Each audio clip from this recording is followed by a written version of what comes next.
Senior కవి, జ్ఞానపీఠ సరస్వతి సమ్మాన గ్రహీత శివారెడ్డి గారు ఇటువంటి కార్యక్రమాల్లో చాలా ఉత్సాహంగా చురుగ్గా పనిచేసే మిత్రుడు స్కై బాబా, సభలో ఉన్న అనేక మంది మిత్రులు, కవి మిత్రులు అందరికీ నమస్కారం. నిజానికి ఈ సభలో నాలాంటి వచనానికి ఆస్కారం ఉండకూడదు. కవిత్వంతోనే మొదలై కవిత్వంతోనే ముగియాలి. కాబట్టి ఎక్కువగా ఈ కవిత్వ సభలో జోక్యం చేసుకోకుండా సాధ్యమైన తొందరగా నేను ముగిస్తాను. ముందుగా సమూహం చేసిన ఈ ఎఫర్ట్ని అభినందిస్తున్నాను. చాలా అవసరమైన, చాలా ముఖ్యమైన, చాలా కీలకమైన ప్రయత్నం. ఇవాళ ఇక్కడ ఉంది, వచ్చే వారం వరంగల్లో ఉంది. ఒక సరైన సమయంలో రచయితల వేదికగా సమూహం ఏర్పడి ఒక ప్రత్యేకమైన నిర్దిష్టమైన లక్ష్యాన్ని ప్రకటించుకొని దానికి సంబంధించిన వ్యక్తీకరణతో ముందుకెళ్తూ తన వంతు ప్రయత్నం చేస్తున్నందుకు ఈ వేదికను అభినందిస్తున్నాను. నిజానికి రాజ్యాంగ లౌకిక విలువలు, మనువాదము, ఫ్యాసిజము ఇటువంటి మాటలు సృజనాత్మక సాహిత్యంలో అంతగా ఇమిడేవి కాదు. ఇటువంటి మాటలు కవిత్వంలో అసలు ఇమిడేవి కాదు. కానీ దురదృష్టకరమైన విషయం ఏంటంటే కవిత్వం తన స్వభావం కాని అనేక విషయాల గురించి మాట్లాడాల్సి వస్తుంది. తనకిష్టం లేని అనేక విషయాల్ని సృష్టించవలసి వస్తుంది. తన మీద విధించిన ఒక ప్రత్యేక పరిస్థితిని ఎదుర్కోవాల్సి వస్తుంది.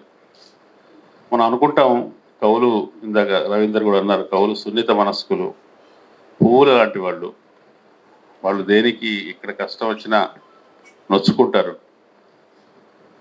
బాగుంటుంది కవుల గురించి, మన గురించి మనం అట్లా అనుకోవడం బాగుంటుంది. కానీ కవుల్లో కూడా ఫాసిస్టులు ఉంటారు. హిట్లర్, ముస్సోలినీని సమర్థించిన ఎజ్రా పౌల్ లాంటి కవులు ఉన్నారు.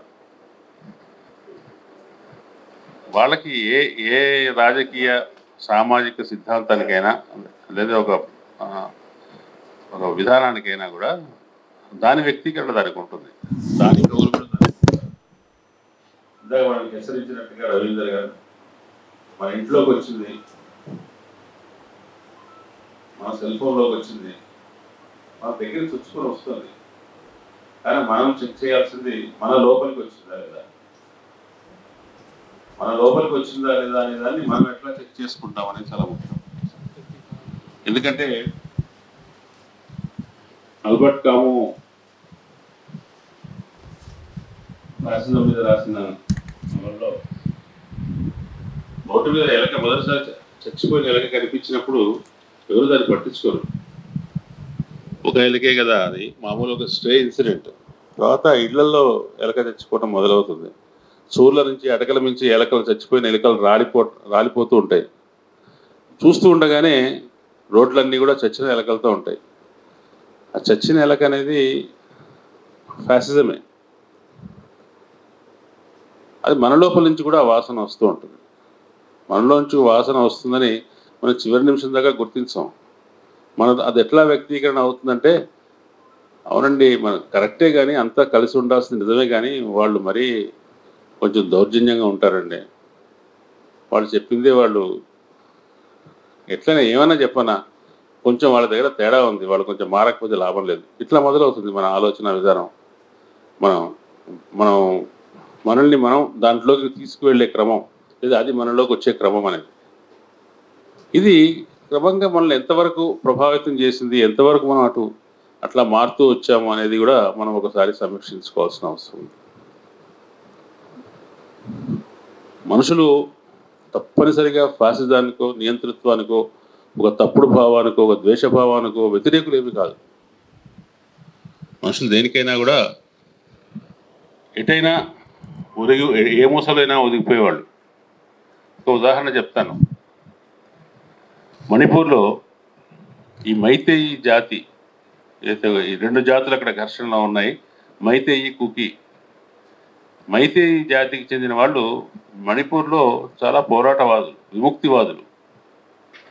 మణిపూర్ భారతదేశంలో భాగం కావటానికి వీల్లేదని అక్కడ మార్క్సిస్ట్ లెనినిస్టుల నాయకత్వంలోనే అక్కడ పీపుల్స్ లిబరేషన్ ఆర్మీ ఏర్పడి చాలా కాలం పాటు కేంద్ర ప్రభుత్వంతో పోరాడిన వాళ్ళు. ఆ మైతీ సమూహం ఇవాళ హైందవ సమాజంలో భాగమై భారతదేశ ప్రభుత్వాన్ని పాలిస్తున్న అధికార పార్టీకి దగ్గరై తమ దగ్గర ఉన్న ఇంకొక సమూహాన్ని, అది ఎస్టీ కుకీల మీద దౌర్జన్యం చేస్తుంది. మనుషులు అట్లా మారతారా అంటే మారతారు. ఆదిలాబాద్, కరీంనగర్, నిజామాబాద్, వరంగల్ జిల్లాలు తెలంగాణలో ఏ భావజాలానికి, ఎటువంటి ఆలోచన విధానానికి ప్రతీకలో మనకు తెలుసు. ఇవాళ ఆ జిల్లాలే తీవ్ర జాతీయవాద ప్రభావంలో పడిపోతున్నాయి. మనుషులు బాగా ప్రోగ్రెసివ్గా ఉన్నవాళ్ళు కూడా, బాగా సాత్వికంగా ఉన్నవాళ్ళు కూడా, బాగా ఆరోగ్యకరమైన అభిప్రాయాల్లో ఉన్నవాళ్ళు కూడా ఒక ప్రభావంలో పడతారు, మనుషులు మారిపోతారు.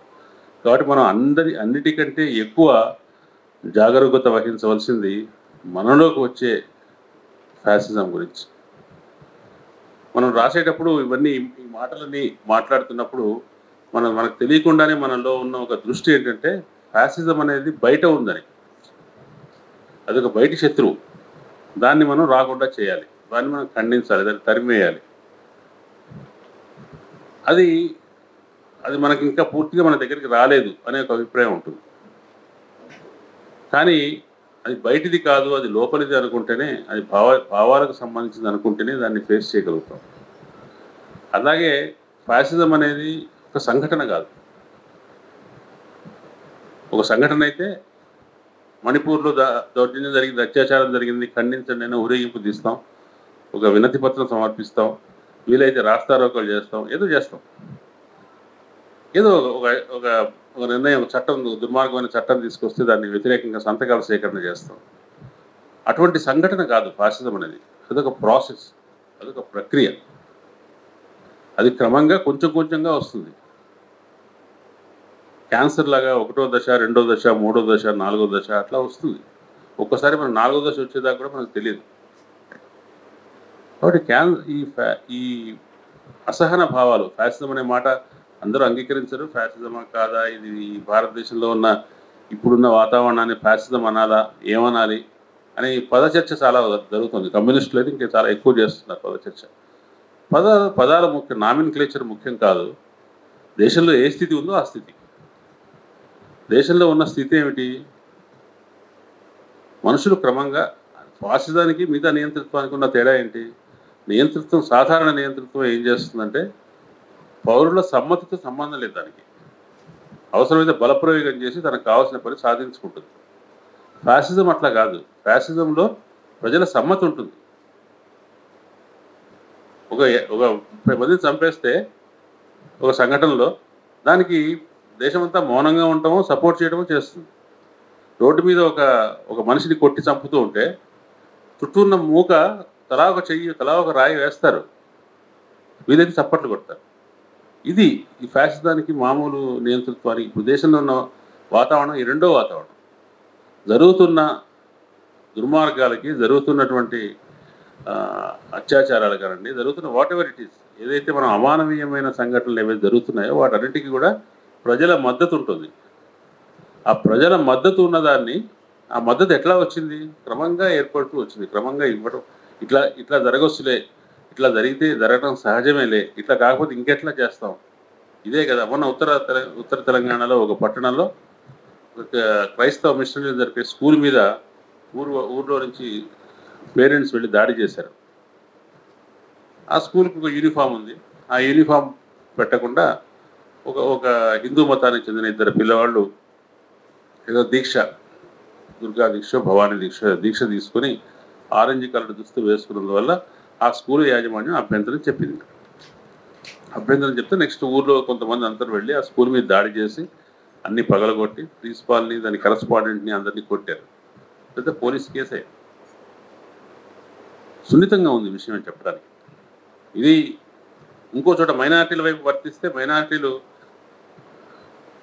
యూనిఫామ్తో నిమిత్తం లేకుండా తమ మతానికి సంబంధించిన ఒక ముఖ్యమైన పట్టింపును పాటిస్తామని చెప్తే వాళ్ళు పాటించడానికి వీల్లేదని వాళ్ళ మీద నిషేధం విధించిన సందర్భం మనం కర్ణాటకలో చూసాం.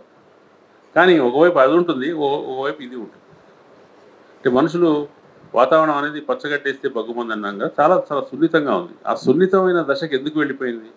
మనుషులు తమ భాష గురించి, వేషం గురించి, పట్టింపు గురించి చాలా అభద్రతతో, భయంతో, దౌర్జన్యంతో, దుర్మార్గంతో ఉన్నారు. ఇప్పుడున్న వాతావరణంలో ఉన్న ముఖ్యమైన కీలకమైన విషయం ఏంటంటే, ఎవరైతే ఈ దేశంలో మెజారిటీ ప్రజలు ఎవరైతే వాస్తవానికి సాపేక్షంగా భద్రంగా ఉన్నారో, సాంస్కృతికంగా కానీ సామాజికంగా కానీ భద్రంగా ఉన్నారో వాళ్ళు తమకు ప్రమాదం ఉందని నమ్ముతున్నారు. వాళ్ళు అధికులై ఉండి తక్కువ వాళ్ళ నుంచి, తక్కువ జనం ఉన్న వాళ్ళ దగ్గర నుంచి తమకు ప్రమాదం ఉందని వాళ్ళ నుంచి మనం రక్షించుకోవాలని అనుకుంటున్నారు. ఈ భావం ఎట్లా వచ్చింది? కలిగించబడింది. ఆ భావం అనేది వాళ్ళలో తీసుకొచ్చారు. తీసుకొచ్చిన తర్వాత ఎవరైతే బలవంతులో వాళ్లే తమ బలహీనమని భయపడుతున్నట్టుగా కనిపిస్తుంది. ఆ బలం నుంచి, ఆ భద్రత నుంచి దౌర్జన్యానికి ఒక లెజిటిమసీ వస్తుంది.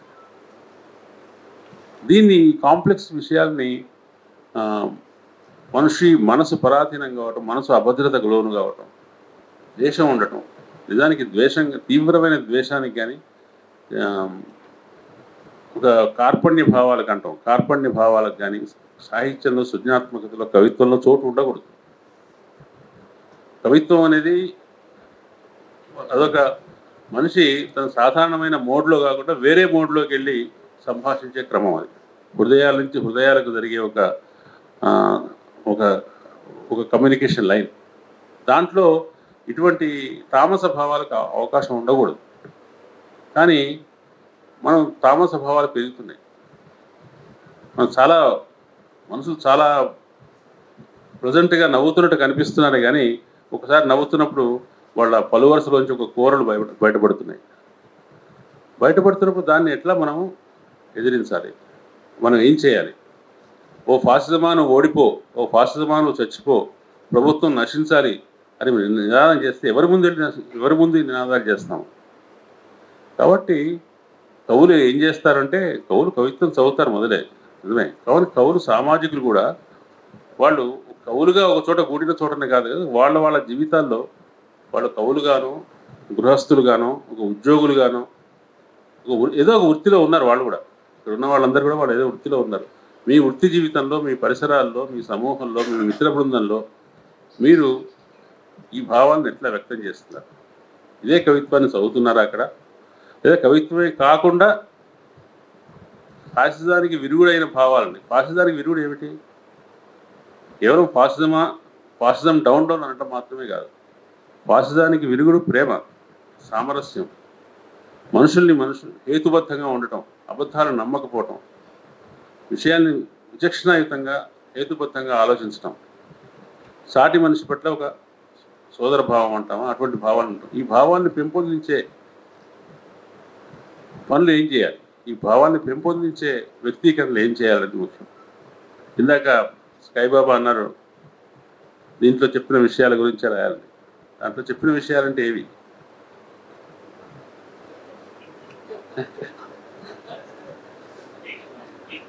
ఒక ప్రేమ కవిత రాస్తే అది యాంటీ ఫ్యాసిస్ట్ కవిత కాదా? ఇప్పుడు వాతావరణం అంతా కూడా ఒక అరిషడ్ వర్గాలతో నిండిపోయినప్పుడు ఎవరో ఒక సున్నితమైన భావాన్ని చెప్పారనుకోండి. మొన్న చూశాను, పాలస్తీనా నుంచి వచ్చిన ఒక వీడియో చూశాను. దాంట్లో చాలా అందమైన పిల్లల మొహాలు ఉన్నటువంటి వీడియో అంతే. దాంట్లో బ్యాక్గ్రౌండ్ మాత్రమే ఆ యుద్ధ విధ్వంసం కనపడుతుంది. ఆ పిల్లలు చాలా ముద్దుగా ఉన్నారు, చాలా చిన్న పిల్లలు. అందం గురించి వీడియో అది. కానీ అందం వెనుక బీభత్సం ఉంది. ఒకసారి మనం బీభత్సాన్ని వ్యతిరేకించడానికి అందం గురించి చెప్తాం. ఒకసారి ద్వేషాన్ని తగ్గించడం కోసం ప్రేమను గురించి చెప్తాం. విభజనను వ్యతిరేకించడానికి కలిసి ఉండటం గురించి చెప్తాం. మనసులకు కోల్పోతున్న సున్నితత్వాన్ని, మనం ఇవాళ ద్వేషం పెరుగుతోంది అంటే అర్థం ఏంటంటే, మనం వైద్య పరిభాషలో క్యాల్సిఫికేషన్ అంటాం. కాల్షియం పేరుకుపోయి అది గడ్డగట్టిపోయి అది అభేద్యంగా తయారవుతుంది విషయం. అట్లా మనసులో కూడా మనకి ద్వేషం పెరిగి పెరిగి మనం కూడా మన నరాలన్నీ మన చర్మం అంతా పొడిబారిపోతుంది, మందంగా తయారవుతుంది, స్పర్శారహితం అవుతుంది. ఆ స్పర్శను రేకెత్తించే, మళ్ళీ సున్నితత్వాన్ని తెలియజేసే, మళ్ళీ ఒక గొంతు చించుకొని ద్వేషంతో మనుషులను చంపండిరా అని కేకలు వేసే దశ నుంచి మనిషిని ఒక పువ్వును చూసి, ఒక అందాన్ని చూసి, ఒక వర్షాన్ని చూసి ఆనందించే స్థితికి తీసుకురావటం, ఈ అమానవత నుంచి ఉద్ధరించడం కూడా మనుషుల్ని మళ్ళీ ఇవాళ మనల్ని ఆరోగ్యవంతం చేస్తుంది. కాబట్టి ఇవాళ ఉన్న ద్వేష వాతావరణాన్ని, విద్వేష వాతావరణాన్ని ఎదిరించడానికి మనం ఏం చేయాలి, ఎన్ని రకాలుగా వ్యక్తీకరణ చేయాలనే విషయంలో మనం మాట్లాడుకోవాలి, చాలా మాట్లాడుకొని మనల్ని మనం మళ్ళీ ఒకసారి మన మేనిఫెస్టో ఏంటో చెప్పాలి. అందుకోసం నేను ఫ్యాసిజం కానీ, దేశంలో ఉన్న రాజ్యాంగానికి వచ్చిన ప్రమాదం కానీ, మనం చెబుతున్నటువంటి అన్ని రకాల ఏవైతే ప్రమాదకర వాతావరణంలోని పరిస్థితులు ఉన్నాయో, ఆ పరిస్థితుల అన్నిటికీ విరుగుడు ఎక్కడ ఉంది అనే దాని గురించి మనం ఒక చర్చ చేయాలి తప్పనిసరిగా. చర్చ చేయడం ద్వారా మాత్రమే, ఎందుకంటే ఫ్యాసిజం ఒక రంగంలోకి, ఒక రాజకీయంలోకి, ఓట్లకు సంబంధించిన విషయం కాదు, ఓట్లకు సంబంధించిన విషయం కూడా, కానీ ఓట్లకు సంబంధించిన విషయం మాత్రమే కాదు. ఇవాళ వచ్చే ఎన్నికల్లో ఫ్యాసిస్ట్ అంశం ఉన్నటువంటి రాజకీయ పక్షం పోయినా కూడా భారతీయ సమాజంలో ఈపాటికే ఇంకిపోయినటువంటి విషయం అనేది పోవటానికి చాలా కాలం పడుతుంది. ఆ విషయం మనకు తెలియకుండా ఎక్కింది కాదు, నేను అందుకోసం చెప్పవలసింది, మనకు తెలియకుండా, మనకు ఇష్టం లేకుండా ఎక్కింది కాదు, మనం కొంచెం కొంచెంగా స్వీకరిస్తూ వచ్చినది, మనల్ని అంగీకరింపజేస్తూ కొద్దిగా ఎక్కిస్తున్న విషయం. కాబట్టి ఆ సమ్మతిని ఎదిరించడం అనేది చాలా ముఖ్యమైన విషయం. ఆ సమ్మతిని ఎదిరించడంలో లిటరేచర్ చాలా మంచి పాత్ర పోషిస్తుంది. అదేదో ఒక శత్రువు అనుకొని అదొక ఎక్స్టర్నలైజ్డ్ ఫామ్లో అది దానికి పోసిన శత్రువు అనుకుని దాన్ని కార్నర్ చేస్తూ, దాన్ని సంబోధిస్తూ మనం రాయటం, చేయటం, మాట్లాడటం కాకుండా మన లోపల అది ఎట్లా వచ్చే అవకాశం ఉంది, మనం దాన్ని కౌంటర్గా నెరేటివ్ ఎట్లా బిల్డప్ చేయగలం, రాజకీయమైన నెరేటివ్స్, పొలిటికల్ నెరేటివ్ ఎట్లా బిల్డప్ చేయగలం అనేది కూడా ఆలోచించాల్సిన అవసరం ఉంది.